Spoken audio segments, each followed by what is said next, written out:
Imagine a first sip that feels like sunlight, bright, floral, and just a touch tart.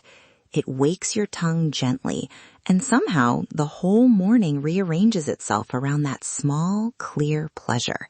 That's what we'll make today, a hibiscus and apple peel shrub from things you already have in the kitchen. Welcome to Earthy Remedy. Let's break this down with curiosity and care. What this drink is, why it tastes so alive, and how to make it safely at home.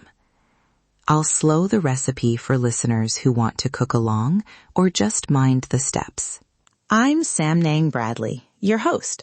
I'll share a kitchen story and guide the ritual. Fiona Thompson is here with the science and careful notes. Hi, Fiona. Hi, everyone. The research shows small, repeatable rituals can change how we approach the day. This shrub is sensory, smell, taste, fizz, and that sensory moment matters more than you might expect. A tiny ritual we can actually do every morning.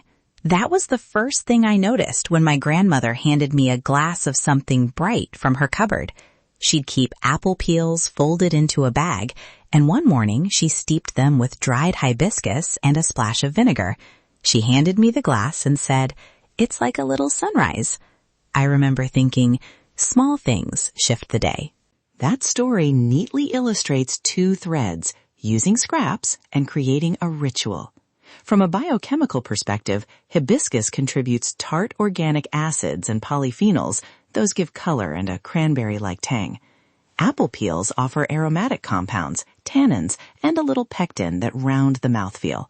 When we macerate with sugar and preserve with vinegar, we concentrate flavor and create a stable syrup that's easy to mix into drinks. The evidence supports acid and sugar preservation as a time-tested way to slow spoilage while keeping bright flavors intact. Yes, a tiny ritual we can actually do every morning.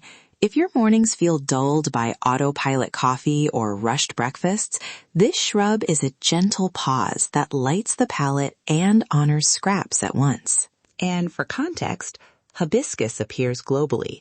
Carcadet in North Africa, Agua de Jamaica in Mexico, valued for tartness and vivid color. Shrubs, historically, come from old preservation practices. Fruit, sugar, and vinegar became shelf-stable syrups that were delicious and practical. That's where it gets interesting. These were kitchen solutions that also tasted joyful.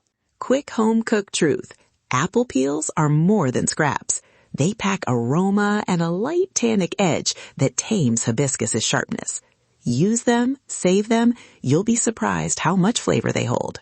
A couple of polite cautions before we begin. If you're pregnant or taking blood pressure medication, check with your clinician about regular hibiscus consumption. If vinegar tends to upset your stomach, dilute the finished shrub more heavily or pick a milder vinegar. Otherwise, this is low risk and very approachable. Okay, ready to make it? I'll read the ingredients slowly. Fiona will remind us why each one matters and offer substitutions as we go. Ingredient list. Slowly.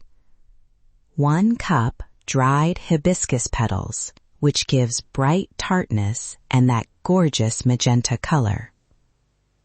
1 to 1.5 cups apple peels, lightly packed, for aroma and tannin.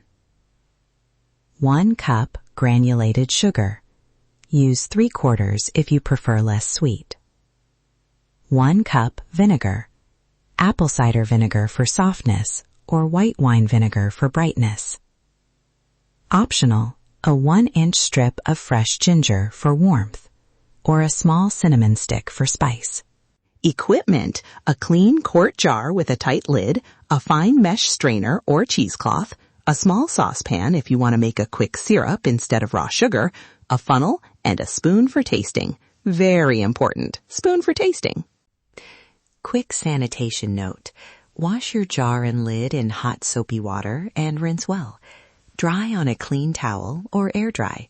Clean tools reduce the chance of unwanted spoilage. Simple and practical fermentation 101.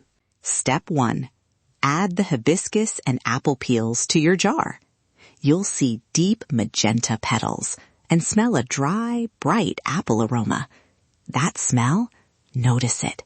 It's promising. See it go magenta. Gorgeous. Step 2. Sprinkle the sugar evenly over the contents. Tuck in ginger or cinnamon if you're using them. The sugar draws liquid and helps extract flavor. If you prefer not to use granulated sugar, maple syrup or honey can work. Use about 3/4 of the listed amount and know the flavor will shift. Step 3. Pour the vinegar until the jar is full and everything is submerged. You should see the liquid come an inch over the solids. Give it a gentle stir with a clean spoon. Short, careful strokes.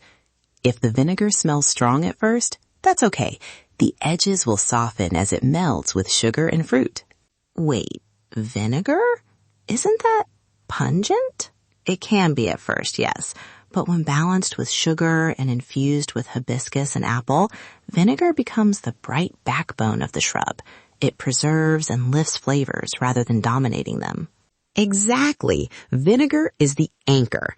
Step 4, seal the jar and place it in a cool, dark spot for at least 48 hours, up to 5 days.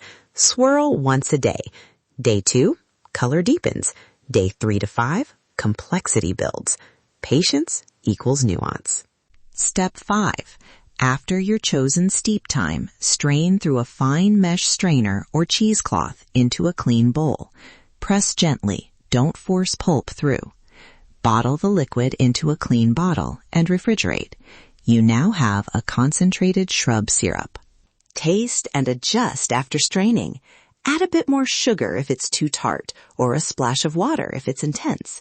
A good starting dilution is 1 part shrub to 4 parts sparkling water. For a morning sip, try 1 to 5 parts cold water and a twist of lemon. Warm, a tablespoon into green tea. Lovely. Storage notes. Refrigerate up to 1 month. If it smells rotten, develops mold, or becomes unusually cloudy with sediment you didn't expect, discard it. Remember, this is an acid and sugar preserved syrup, not a wild fermentation, so good hygiene and refrigeration are your friends. Common mistakes. Don't over-sweeten before you strain. Don't use rusty jars. And don't treat this like a risky wild ferment.